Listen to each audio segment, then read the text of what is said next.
welcome to the Earthkeepers podcast. This podcast is for people who seek new and better ways to love and care for the earth. It's a podcast for anyone who is deeply concerned about the harm being done to the environment on a local and global level. It's a podcast that builds community and connection between people of like heart and mind, people who believe that earth care should be integrated into every aspect of life, and for many in the Earthkeepers community, that includes our spiritual lives. Welcome, friends, to the Earthkeepers podcast. Hey, Earthkeepers. So, in the last episode, we talked about the enormous impact that relatively mundane choices like what we eat have on the health of the planet. Well, in this episode, we're going to talk about another part of our everyday habits that we might not normally think about in earthkeeping terms. In this episode, we'll be talking about what we wear and about the impact of the clothing choices we make on the planet as a whole. Now, to get us thinking about our own fashion habits, let me ask you a couple of questions. First, though, pick just one item of clothing that you're wearing right now. Do you know where that garment was made, or how far it had to travel to get to you? Or let me ask this. Do you know anything about the people who actually made the fabric that this item is made of? Or anything about the people who stitched the pieces together, or how much they were paid to do it? Do you even know what this item of clothing is made of? Or importantly, what impact the making of that material had on the environment? I think a lot of us would be hard-pressed to answer even one of those questions, but for those of us who long to be better at loving and caring for all creation, these are the kinds of questions we need to be asking of ourselves and our habits. That's why we're talking today to Kathleen Audet, owner of an image consulting firm called Allegory. She has made it her mission to promote awareness about the things we wear and to think about social and environmental justice when it comes to buying, owning, and even getting rid of clothing. Also, as part of our focus on greening all vocations in this season of the podcast, Kathleen shares the story of how she has found ways to do good for people and planet through her work as an image consultant. Kathleen, it is so good to have you on the podcast. Welcome. Thank you. I'm excited to be here. I'm going to have to tell you, this is a first for the podcast. We have never spoken to an image consultant, so I am sure I'm going to learn a lot, and our listeners are going to appreciate any wisdom you have to share. So I have a question for you. Let's just start by defining what it is that you do. What's the range of possible objectives and outcomes in terms of what an image consultant does? Why do people come to you? People come to me because they're either uncomfortable, they're frustrated, or they're worried about their appearance. There's always this disconnect between who they are and how they want to be perceived. There's a gap. And so I'm there to help them with that because they see other people around them dressed the way they want to be dressed, and yet they can't seem to find that for themselves. So what they're really looking for is confidence, but they usually have too many clothes, they can't make outfits, and so they're looking for someone to help them. And sometimes they're just up-leveling in their jobs or their business, so they want to be seen as credible, and they don't know how to make their clothes work for them. Clothes have a nonverbal cue. They're speaking long before you open your mouth. So they sort of recognize that by the time they get to me, and they know that it matters how they look. You mentioned that confidence is key. It makes me wonder if people might come to you for more pragmatic reasons at the start, but I wonder, did their objectives, their goals change over time when they're working with you? They do, because what happens is that they think that image consulting or styling is all about me just walking into their closet one day, looking at their clothes. We go shopping a couple of times, we come back, and voila, they have this closet full of clothes and they know exactly what to do. And that's just TV. That doesn't work that way. Getting dressed is a very inside-out process. And so how you think, how you feel is reflected in what you wear, and then what you wear reflects that back out into the world. So by the time we've started working together, they realize it's going to be a little deeper, a little more work than they expected. But I try and build trust at the beginning so they'll stay with me. I had a client the other day that was literally laying on her bed crying, like, I don't want to do this. And I said, it's okay. I have kids. I get it. Don't worry about it. We'll make it. And we made it through. And she's doing great today. Oh, it sounds like there's real personal transformation involved in this whole endeavor to dress differently. Yeah, I think because we're doing things like unearthing words that resonate with them. And then I try and help them translate those words into the design elements in the clothing. And so it's a very organic process. By the time they are sort of setting out on their own to work, I say to them, I don't want you to need me anymore. I want you to be able to do this yourself. I want you to be empowered and confident to get dressed every day because it comes from who you are, not me telling you what I think you should wear. And that, I think, is where they get the confidence that they didn't even know they had, because I'm sort of taking something that was inside and making it visible and then showing them, how do you dress that? How do you dress the person that you are, the person that God created you to be, with clothes, and then just go out into the world and really just not think about your clothes anymore. That's a goal for me. It's stop thinking about what you're wearing, because you got a lot of work to do in the world. Get up, get dressed, have this sort of healthy self-forgetting, and get on with your life. That's my goal with people when I work with them. I love that. I'm wondering, what is the path to becoming an image consultant? In terms of your journey, what are some of the things that influenced you to bring you into your present vocation? I grew up with a grandmother that sewed, and I was with her a lot. And so I really got used to being around fabric and pattern and art. And I just grew up loving art and more of an artsy person than a math person. And as I got older and became an English teacher, I realized that I really wanted to go back to doing something in the artistic field. And so I took some classes in color and decided that, I can do this, not even knowing that there was such a deep value in helping people. So it was a few years of helping people with color and some of their clothes, sometimes makeup. But what I recognized was that I was walking away and they weren't empowered, like I talked about, to do things for themselves. And so along the way, as I was working, I had a stroke and I couldn't dress myself. I couldn't figure out what to do, and I became pretty depressed. So I reached out to an image consultant friend of mine and I said, what do I do? And she said, you have got to get up and get dressed every single day. And I said, I don't want to. And she said, this is your job right now. You're to get up and get dressed. And it took a couple months for me to recognize that the clothes were working from the outside in and really just helping me see myself differently as I went through therapy and just getting better. And then I realized I wanted to help people from a very internal place. And so I went to image consulting school and really dug into that and decided this is a work that is not just personal, but it really feels like I can help people see themselves the way God sees them. And that's my mission every single time, whether they're a spiritual person or not, is I want that moment when they're looking in the mirror and they see something amazing that's them.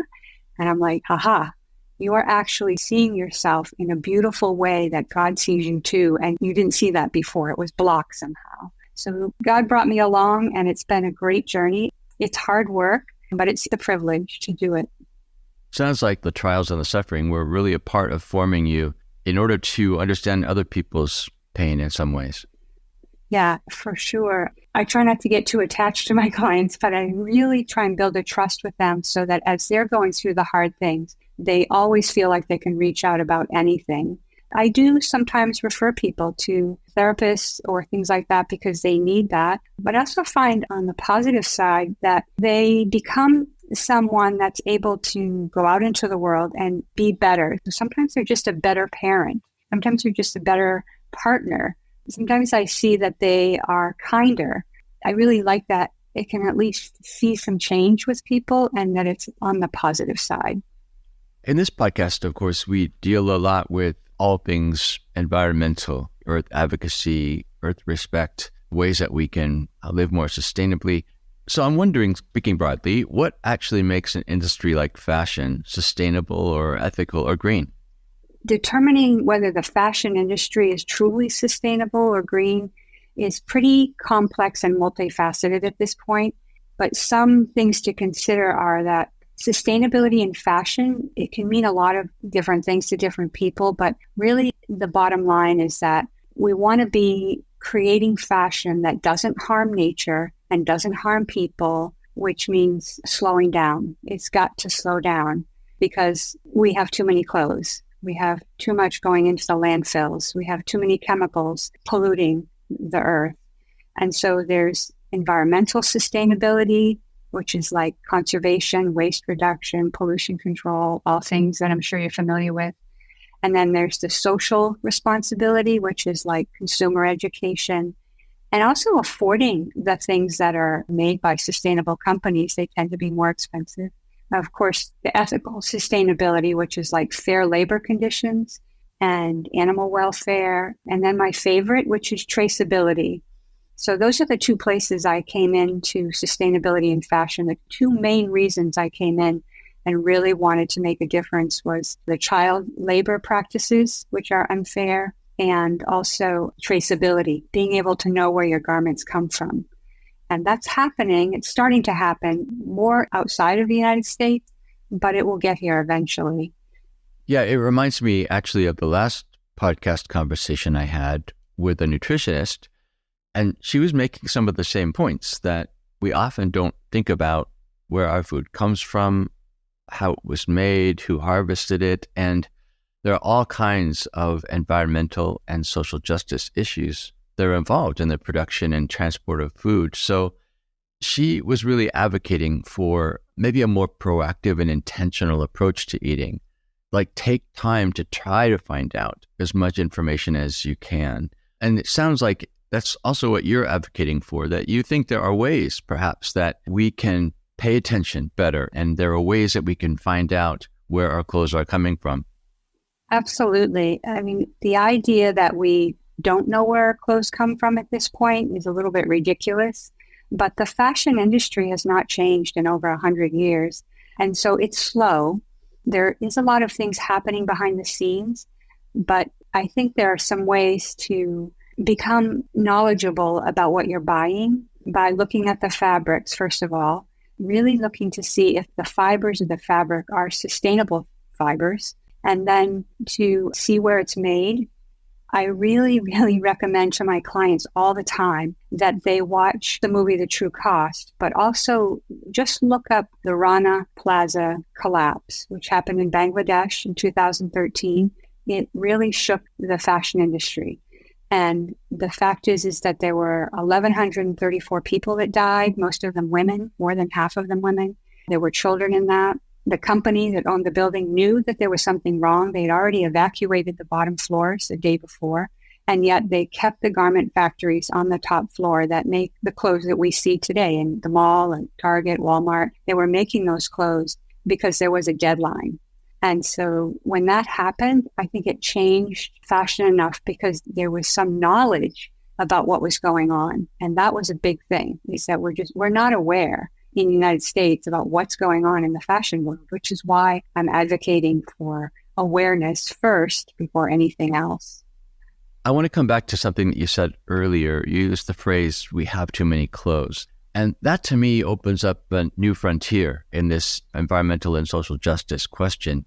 Yes, we can definitely be more aware of the sourcing, but I wonder how many people actually question the fact that we need so many clothes. There's just like a fundamental systemic cultural issue there that makes the fashion industry possible, that makes the demand so extreme and makes the system have to process things so quick and respond to that demand that you have to question the demand, I think. Absolutely. I think it's imperative, particularly because it's a biblical mandate to just be aware of what you're doing to the earth and to other people who make your clothes. You know, that's why we need the traceability. But the idea that we have too many clothes is not something that we're used to. What happens with fast fashion is that, and that's those clothes that are just made every day, all the time. We have too many of them. They're in the stores. On a weekly basis, there's new ones. But I think what happens is that when we start buying clothes, we have the tendency to think, oh, I can get them easily. I need one more piece just to make something right. And we just aren't thinking about getting dressed. And we look at our overstuffed closets and we think, if I just got the right piece, then all of this would magically disappear, which is where the frustration comes in. But for sure, I'd be very wealthy if I had a dime for every single person that said to me, I don't have very many clothes in my closet. And every single closet I go into, 100% of the time, there's more than 200 pieces. So there's this disconnect of what we think are a lot of clothes and what are actually a lot of clothes, because our landfills are full of them. There's definitely a gap here in the awareness. One of the themes that we're exploring in the podcast in season 5 is this question, what does it mean to green our vocations? I wonder for you personally, what has it meant to green the vocational practices of an image consultant? How have you found ways to make your work more earth-honoring and even restorative? Yeah, that is such a beautiful question. I think that sustainable practices and creation care, which is really what we're talking about, right? Caring for the earth, caring for people, this sort of earth-honoring advocacy is really an ancient concept. It's not something that's come along in the last 3 or 4 decades. It started in Genesis, something that we're supposed to do. We're supposed to green our vocations. We're supposed to go along with the original plan of taking care of the planet. And so I think our allegiance should be to the voice of Scripture when it comes to getting dressed. What I try and do to green my practices is I really try to point people back to Scripture, the Scriptures that tell us that nothing really belongs to us, especially the earth. We're tenants, we're stewards. I really encourage my clients to be good stewards of their clothes, to mend them, to keep them longer than they're used to keeping them. I try and advocate for the beauty, the sanctity of God's creation and the environment and the beauty of that, and really talk about that a lot. And I really think the stewardship of the land and care for people is not a political issue. It's a biblical issue. It's a moral issue. In greening it, for me, it's just bringing people to the place of, if you are a follower of Christ, then you have some obligations to understand what you're wearing, what you're putting on your body, and where it came from. We need to bridge that gap, because there's been so many times I've talked to people and they're like, well, this is just a political issue and it doesn't matter. And I'm like, oh, no. This is biblical. You can be both an environmentalist, quote unquote, and a person of faith. And that is a realization that a lot of people are either uncomfortable with, or they're just like, really? I didn't know that. In your profession, do you find that more of your clients are people of faith? And if not, do you find yourself using different language, different motivations to help them understand the problem and the solution? Yeah, that's a really good question. I would say the majority of my clients are not from a spiritual background. They may have some faith, but it's probably not the kind we're talking about, the follower of Christ holding on to the biblical values. And what I find is that a lot of my clients are actually more in tune with what's going on in the world sometimes than the people in the church. They're more likely to be recycling or composting or caring where their clothes come from. They're really happy to downsize and to minimize. So that's a hard one for me. And I have been talking a lot about this quote that I actually got out of Sandra Richter's book. She has a book called Stewards of Eden, which I love. And if it's okay, I'm going to read it to you, because I read it to all my clients now. It's short, but it really is the epitome of what I'm trying to do. And he just says, quote, I used to think that the top environmental problems were biodiversity loss, ecosystem collapse, and climate change. I thought that 30 years of good science could address these problems. I was wrong. The top environmental problems are selfishness, greed, and apathy. And to deal with these, we need a cultural and spiritual transformation. And we scientists don't know how to do that. So that covers both sides. That covers the people believing and the ones that are not. And James Speth he had a lot of titles, but he was on the President's Task Force on Global Resources and Environment. He's been a leader in the field for years. So for him to say what he said and to go to this moral imperative of social and environmental justice is big.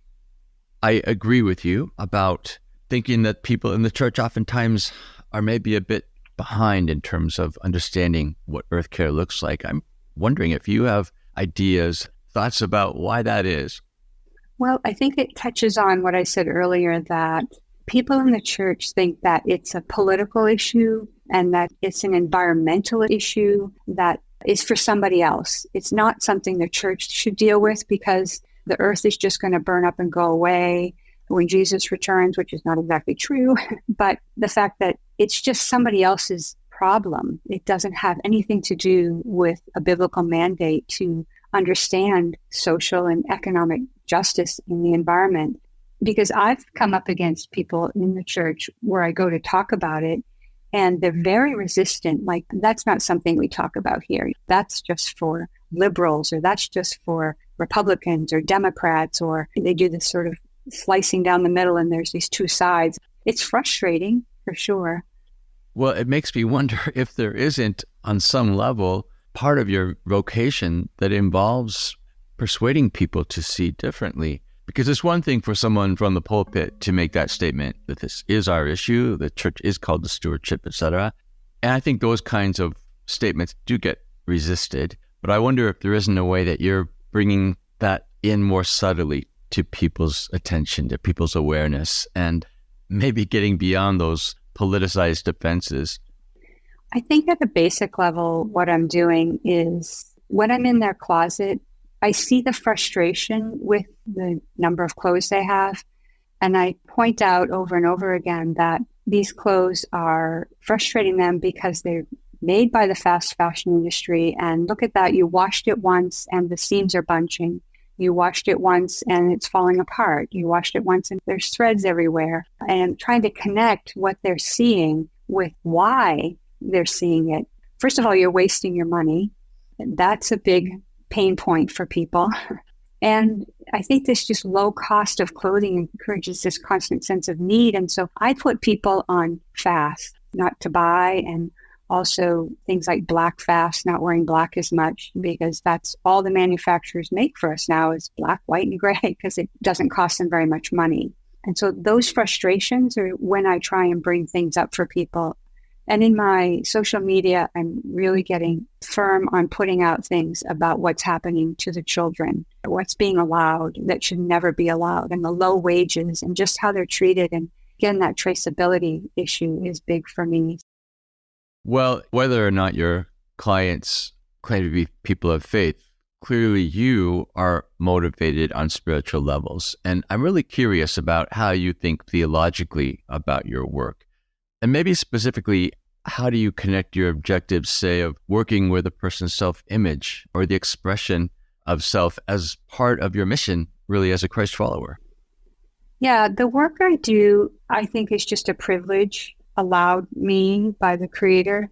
I think we're invited to participate in His work and not just receive from Him. We have to join Him in the work. I absolutely think that I bring in the spiritual and theological aspects into my work. And I think the reason is that I read the Bible a lot. I just see it in front of me. It just stands out all the time. It's the reason I pivoted from Your Authentic Image, which was a beautiful company and still has merit, but it really just focused on I. And really, now that I'm Allegory Styling, which is the company I have, I just feel like it more reflects what I do, because allegory is a parable or an analogy that reflects the fact that we're telling more than one story, right? We're telling this inside story of who we are reflected on the outside that people see. And then there's the story of our clothes, which have a backstory. So I feel like I've just taken it a step further to enter into the things that have always been on my heart. As a theologically committed person, as a follower of God, I just feel compelled to advocate for beauty, for the sanctity of God's creation, of God's people. I believe that creation care is a ribbon that goes through all of Scripture. And a few years ago, I really felt I heard clearly from God that I needed to bring awareness to the fashion industry, to the people in the church, to believers in Scripture. There's lots of stylists and even some image consultants in the world talking about sustainability and creation care. But for me, there's this lack of advocacy by Christ followers to be good stewards and to know the biblical truths about why it's important to care about the earth. And so my mission when working with people is actually to get them to think less about their image, like we talked about before, to just have this sort of healthy self-forgetting. And I'm 100% connected to all of that now. And it gets me up in the morning, gets me going, gets me excited. Well, speaking of being motivated by the desire to help others to be better caretakers of our beautiful planet, let's take a quick break to hear about an opportunity for learning and personal formation that we're making available to listeners to this podcast. Hi, this is James. Do you ever wonder what it means to practice your faith in a time of ecological crisis? Or what skills and practices are needed to lead communities towards new forms of identity, community, and mission that bring healing and renewal? These are the questions that Circlewood's upcoming Ecological Christian Leadership Cohort will be exploring. This cohort will run from late February to mid-May, and my co-leader, Forrest, and I will help participants expand their understanding of eco-theology and spirituality, see how faith should be informed and shaped by the places we live and work, and learn how to guide others on the journey. It is open to anyone with a leadership role, whether that's formal or informal, paid or volunteer, in their church, community, or workplace. We have an interesting and diverse group already forming that includes a few pastors, a nonprofit leader, a nature retreat guide, a camp administrator, and a filmmaker, and there's still room for a few more. I believe this creative cohort can transform your faith and leadership, as it did for this past participant. I'm Halleck Greider, and I pastor Maplewood Presbyterian Church in Edmonds, Washington. I was part of the first Ecological Leaders cohort last year, and it was one of my favorite and most enriching experiences in pastoral ministry in recent years. Because it was more than just learning about ecological issues and environmental activism. For me, it was a retooling of my entire view of leadership and theology. Being part of the cohort began to change how and what I preach, how I lead the congregation, and has even influenced my spiritual journey as I am learning how to see myself and everything as part of the great web of life that God has created. An equally enriching aspect of the cohort was our time together. Hearing others' stories, ideas, and struggles encouraged me and reminded me that I am not alone in this work. So for those who will participate, be open to surprises and serendipity, and know that this is simply a beginning point for a new trajectory in your discipleship and leadership. I hope you will consider joining us. You can learn more and register at circlewood.online. I can definitely see why you chose allegory as the title of your current company. I mean, the emphasis on story is pretty profound. The story is everywhere in fashion. I love the idea that everyone has their personal story or stories, and they want to tell that story in part in the way they dress. But at the same time, they're putting on stories as they get these different items of clothing. And sometimes those stories are at war with who we want to be. That seems very profound to me, that emphasis on story. Yeah, it's huge. It's huge. That's why working with people is a little bit complicated in all the best ways. Clothing's a second skin, and so it's right up next to you, and that is very personal, what is right up on your skin. And now that we know that the polyester fibers that are made in the world are polluting our oceans, just polluting, we've also discovered that they are harming our bodies too. So there's just lots of stories to tell, and I'm out there. I want to tell them all, and I want people to be aware of what they're wearing so they can make the decisions that they need to make for themselves according to their own values. So you're a storyteller, but you're also a story evoker. You help people, it sounds like, to tell stories. Yeah, sometimes a little too much, but I'm trying. Well, I want to get a little practical here. And you had mentioned, of course, that we have too many clothes. At least folks in the West tend to have too many clothes. Can you offer ideas about how people might maybe minimize their wardrobe or green their wardrobe in ways that actually make a difference? Yeah, that's a great question. I'll just give you some highlights, some of the things I do with my clients. First of all, I say, shop your own closet first before you go shopping. Just go in there and look for something. Usually if you dig around enough, there's an outfit in there, there's something to wear. That's what we do first when I work with people, is we shop their closet after we've done the pre-work, of course. But here's a couple of practical things. I've been telling this to more people, and that is the idea of realizing that you have the ability to say no to things, to clothes. I have a criteria list for people that if the piece of clothing they're looking at doesn't meet all 7 criteria on the page, that they need to leave it on the rack. They need to leave it in the cart. They need to not buy it. I also tell people to unsubscribe from absolutely every clothing brand that they have in their email, especially the ones that start the subject matter with sale, which is a huge thing for people. And I do encourage people to set an amount of time that you will not buy anything. It's hard, but it gets easier because your pocketbook is happy, your closet's happy. I recommend 6 months. It's a game changer. A few years ago, my husband lost his job and we decided to downsize at that point. And we went from 2,500 square feet to 900. And I thought, this is going to be terrible. What am I going to do with all my clothes and everything I own? And it was amazing. I loved it. I still love it. The idea that you can live more simply and biblically is, I got a lot of ideas from Joshua Becker in his book. I think it's The More of Less. He has a course too that I send my clients to. And then I think there's some fun things you can do. You can create a capsule wardrobe. That's a big term today. It's everywhere. But that confirms that you have a lot of clothes. But it also increases your creativity. And another thing I encourage people to do while they're doing the capsule wardrobe and they have all these extra clothes is to consign them or to sell them. So there's secondhand stores, vintage stores, and there's consignment. Consignment will actually buy your clothes from you, or they'll take them and sell them and give you money. The other day I woke up and I thought, why do we always give our worst stuff to the thrift store? What if we woke up and said, I'm going to give my best stuff today. I'm going to give things I love today to people in need, because a lot of the thrift stores are connected to charities. So yeah, that's some of the ideas. I love clothing swaps. I love accessory swap. I do those with women in a community more because it really brings people together. It's fun. They don't spend any money. Do a lot of things like that. There's companies I recommend. I have an entire virtual catalog of companies that sell sustainable brands. There's also a company called 4 Days that will send you a bag and you can put anything in it, including jewelry, shoes, old underwear, fabrics, whatever you want, and mail it back to them and they will make sure it doesn't go into the landfill. So there's a lot.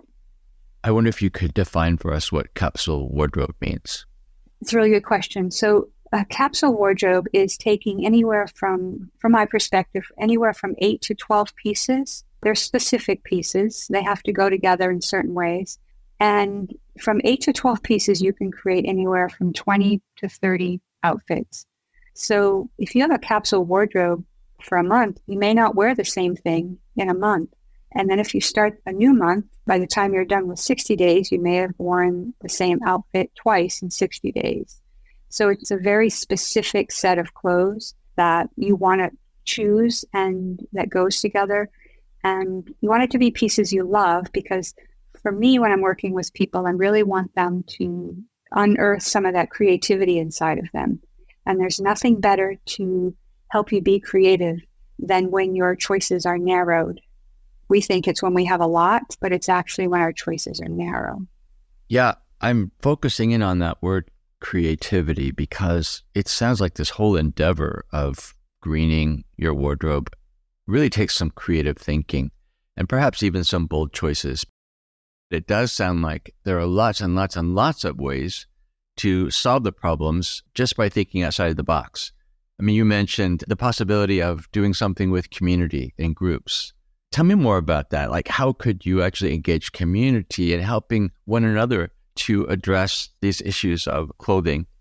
I have found that I can gather a group of women pretty fast if I talk a little bit about what I do and just say, let's get together, bring your clothes you don't want, and let's have a swap. Even the ones that are the high introvert people will come. So I do that. And I think that because I can talk about it, which is what I want people to do, talk about sustainability in the earth and why we have so many clothes, that creates that ripple effect that people can go out and talk. Another thing I do is wherever we are, I find the thrift stores and I go in there and I meet the people that work there. And I talk to them and I say, what are you doing to get the word out about what you do? and the fact that you have all this great stuff. And I find that a lot of times, because they don't have a huge marketing budget, they're not getting the word out. And so I do all I can on social media to get the word out. And wherever I am, I talk a lot about, okay, look at this resource we have where you could shop, and look what good you could do for the community. So for me, it's talking a lot, but I really think that just one little nugget here and there for people allows them to go talk to other people, which I encourage. But I think finding stores in your area and talking to the owners or the people that work there and saying, what can I do to help you? Especially if you're interested in clothes, you could go in and say, can I style some outfits for the window? Can I go to some businesses? I do this. I'll go to businesses with a letter and it outlines what I want. And I'll say, if you could gather 30 pieces of clothing from the workers in this building that don't want them, I will come by and pick them up and bring them to the charity. So I think that's one of the things you can do is, ask if you can do things like that.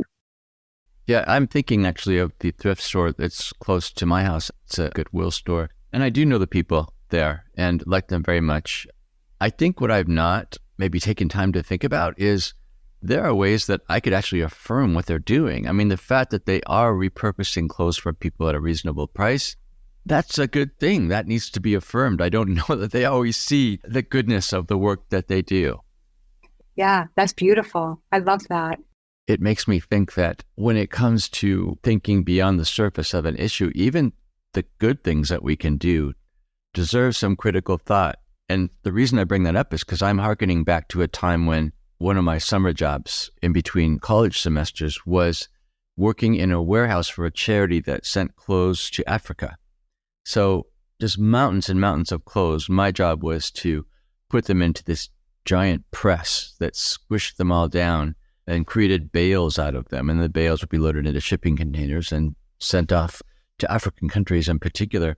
What I learned later on was that probably I was contributing to some really significant damage to local economies in Kenya because all the clothing manufacturers and shoe manufacturers were put out of business by the charity that gave away free clothes to everyone. But also the clothes that were being sent were odd American T-shirts with strange slogans that people would have no idea what they mean. But it's just, you're also disrupting the cultural continuity of clothing. I'm just offering that as an example of how even when we try to do good, we probably have to be careful about assuming that in fact we're doing good, that it's maybe more complicated. So it probably behooves us to do some research in terms of the solutions that we invest in. Would you agree? I do agree. I think it comes back to awareness, just trying to figure out what's going on. Clothing companies do help in some economies bring lots and lots of jobs to people and bring those people a lot of help. But I know what you're talking about because I've seen the effect of that. And so I think it's a Pandora's box in some ways when you start to open up the idea of clothing and what it is and where it comes from and why we wear it. It's a big issue. And there's a lot of places you could go, which is why I've just decided to focus on a couple things, which is traceability and people. Otherwise, I would be crying most days, I think. No, that's such a good point. I mean, we often hear that from folks on the podcast that there is never an end to the good you can do, the wrongs that you can correct, but we have to do what's in front of us, do what we are capable of, do what matches our calling even, and focus on that so we don't get overwhelmed. Yeah, exactly. Well, I wonder, when you think about the people you work with, what are some of the toughest challenges that you come up against in your mission to bring awareness to sustainable and ethical fashion? Besides what we talked about earlier, sort of reconciling being an environmentalist and then being a faithful believer and how hard that is, I think we have to ask ourselves a question, and this is what I bump up against a lot. Do I really believe this scripture that says, love your neighbor as yourself? And it's just so basic. Like, stop thinking that everything is I, me. You have work to do in the world. Let's get up, get dressed, and get on with it. And really come against this sort of focus on the self, I think is the thing that I come up against the most. And for me too, I do that too. Like, oh, it's all about me. But just knowing that there is this biblical mandate to care about the world, to care about the poor, the widow, and the orphan, I think it should change your mind. And bumping up against that is probably one of the toughest things. And then I think in our culture, in America especially, we might look good on the outside, but when I'm working with women particularly, and some men, I always bump up against the question they're asking themselves internally, if not to me, which is, do I have value in the world? Do I matter? Men and women buy clothes from a compulsive place. That's the problem. But they forget that they're more than their appearance. And so the things that I struggle with are the internal things that people are saying to me, especially when they look in the mirror and I see something beautiful. I see a person, a human created in the image of God, and they're cringing or they're noticing something that I don't even see. So what I'm talking about here is that the stories we tell ourselves about ourselves, which includes others and especially God, almost 100% of the time that I'm working with clients, I'm bumping up against some kind of shame. And it just seems inherent in our culture somehow. We tell ourselves stories about how we should look or not look, this narrative of shame. It's such an intentional attack to dismantle our awareness of anything, of who we are, why we matter, what we should be doing in the world. So I just think we have to be thinking about those things when we're working with people and try and be like, how can I help you? How can I help you? Because it's a lot. In my field, this is what I come up against the most. Let me ask you this. When it comes to thinking about the health and the future of the planet, how would you describe your state of mind and heart on the scale of hope and despair? Well, the fashion industry itself, the change is like moving an iceberg, slow and painful. I'm hopeful some days, and then some days I'm in despair when I see pictures of rivers that have dried up and chemicals in the water and people that just, they're starving and not making enough money. I think that I manage the moments of discouragement by, I just get quiet, I get with God. I sense a lot that every breath we take is a gift from Him, and He's in control. He's going to do the work He needs to do here, even if we're screwing things up. So I do have hope. More and more people are aware of what's going on in the environment. They're seeing it, even in the fashion industry. And I think the work needs to be collaborative.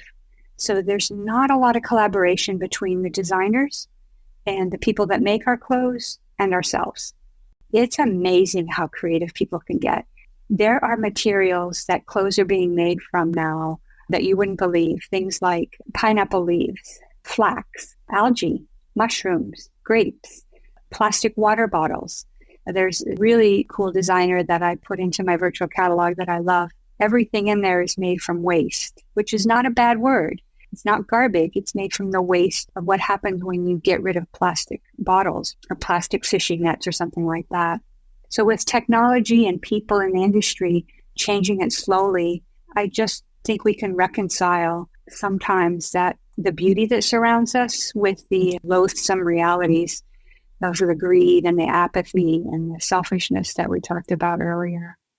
It seems to me that you're the kind of person who probably derives a lot of hope from a sense of mission. Like there's nothing about your job that isn't purposed, that doesn't have a deeper meaning. And that in turn, I think, gives you a sense of significance. Is that a correct read? Yeah, I hope so. That's a very humbling thing to say. Thank you. I have a friend that a year ago said to me, you're in your 60s now. Are you going to retire? And I looked at her. She knows me well. She looked back at me and she goes, you will never retire. That's not you. You have a mission. And I do. I really feel like there's a lot of work to do in the world. No matter how old we are, what's going on, we should all have a mission. Well, what I like about your example is that you're taking a vocation that people wouldn't think about as necessarily green, and you're making it green, right? You're finding ways to change the world in your sphere of influence. And I think that is an encouragement to people in any job. Just with some deep thinking, possibly some prayer, we could find ways forward to add significance to what we do and to have a sense that we're actually making changes that need to happen. Yeah, that's so beautifully put. I love that. Thank you. I'm encouraged by what you're doing. I was so excited about the fact that somebody's talking about this from a scriptural point of view and saying, look how beautiful it is. I look forward to putting out your information and just saying, hey, look at this, look how amazing things can be when you collaborate and care. Yeah, and talk to each other and know that you're not alone. Yeah, and talk to each other. That's right. Amen. Amen.